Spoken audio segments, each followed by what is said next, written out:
জুতো পায়ে দিয়ে কি তুলসী পাতা চয়ন করা যাবে? স্নান না করে কি তুলসীপত্র চয়ন করা যাবে? কোন দিন তুলসী চয়ন করা নিষেধ?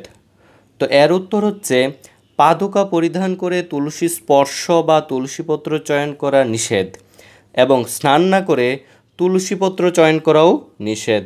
বায়ুপুরাণ এবং শ্রী হরিভক্তি বিলাসে বলা হয়েছে, অস্নাত্বা তুলসীম ছিত্ত্বা ইয় পূজাম কুরুতে নরহ সুহপরাধি ভবেৎ সত্ত্বম তৎসর্বম নিষ্ফলম ভবেৎ। অর্থাৎ, যে মনুষ্য অস্নাত অবস্থায় তুলসী ছেদন করিয়া পূজা করেন, তিনি নিশ্চয়ই অপরাধী হন এবং তাহার কর্মসমূহ নিষ্ফল হয়। তাই স্নানপূর্বক শ্রী তুলসী দেবীকে প্রণাম করে করজোড়ে চয়ন মন্ত্র পাঠপূর্বক ভক্তি ভরে তুলসী চরণে স্বীয় অপরাধ ক্ষমার জন্য প্রার্থনা করে একটি করে পত্র চয়ন করা কর্তব্য। তুলসী পত্র এমনভাবে চয়ন করতে হবে যেন তুলসী বৃক্ষে কোনোরূপ আঘাত না লাগে বা তুলসী গাছ বেশি না নড়ে। অন্যদিকে নখ দ্বারা ছেদন করে তুলসীপত্র চয়ন করা উচিত নয়। চয়নের সময় লক্ষ্য রাখতে হবে যেন তুলসীর শাখা প্রশাখা না ভাঙ্গে। 2টি বা 4টি কচি পত্র সহিত তুলসী মঞ্জুরি সাবধানে চয়ন করবেন। পশ্চিমমুখী হয়ে তুলসীপত্র চয়ন করবেন না।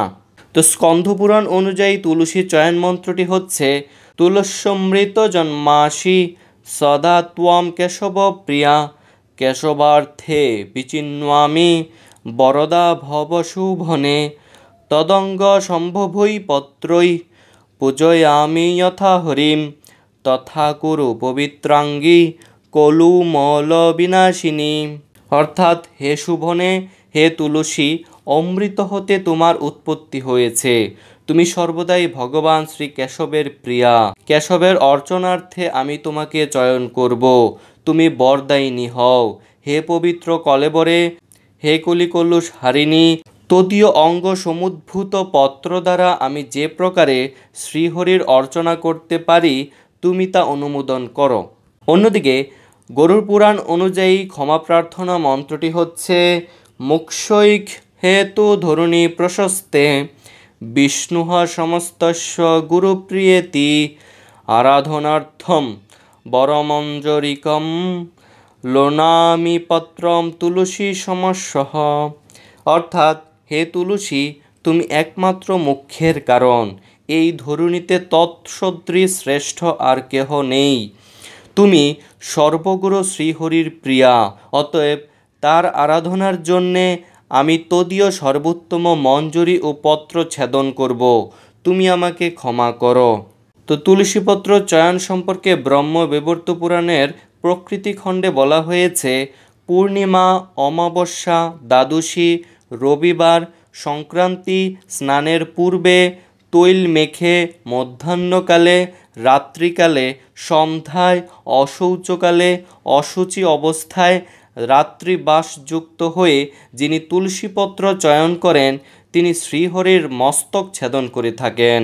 শ্রী হরিভক্তি বিলাসে বলা হয়েছে, স্মৃতিশাস্ত্রে সংক্রান্তি, রবিবার, দ্বাদশী, পূর্ণিমা ও অমাবস্যায় তুলসীপত্র চয়ন নিষিদ্ধ থাকলেও শ্রীকৃষ্ণ ভক্তগণ কেবলমাত্র দ্বাদশী তিথিতেই তুলসী চয়ন করেন না। কেননা দ্বাদশীতে তুলসী চয়ন করলে পরম আয়ু হ্রাসপ্রাপ্ত হয় এবং গর্হিত নরকে নিপতিত হয়। বিষ্ণু ধর্মোত্তর শ্রী হরিভক্তি বিলাসে বলা হয়েছে, ন ছিন্দ্যাৎ তুলসীম বিপ্রাঃ দ্বাদশ্যাম বৈষ্ণবম কচ্চিৎ। অর্থাৎ, হে বিপ্রগণ, বৈষ্ণব ব্যক্তি কখনো দ্বাদশীতে তুলসী ছেদন করিবেন না। গরুড় পুরাণ এবং শ্রী হরিভক্তি বিলাসে বলা হয়েছে, ধর্মজ্ঞ ব্যক্তি যদি আয়ুর স্থিতি চান, তাহা হইলে রবিবারে, দুর্বা ও দ্বাদশীতে তুলসী চয়ন করিবেন না। করিলে আয়ুক্ষয় নিশ্চিত জানিবেন। পদ্মপুরাণ, শ্রীকৃষ্ণ সত্যভামা সংবাদ এবং কার্তিক মাহাত্ম্যে বলা হয়েছে, দ্বাদশ্যাম তুলসী পত্রম ধাত্রী পত্রঞ্চ কার্তিকে লোনাতি স নরগচ্ছেন নিরয়ানতি গহিতান। অর্থাৎ, যে ব্যক্তি দ্বাদশীতে তুলসীপত্র ও কার্তিক মাসে ধাত্রীগণ বা আমলকি পাতা ছেদন করে, সে অতিশয় গহিত নরকে গমন করে।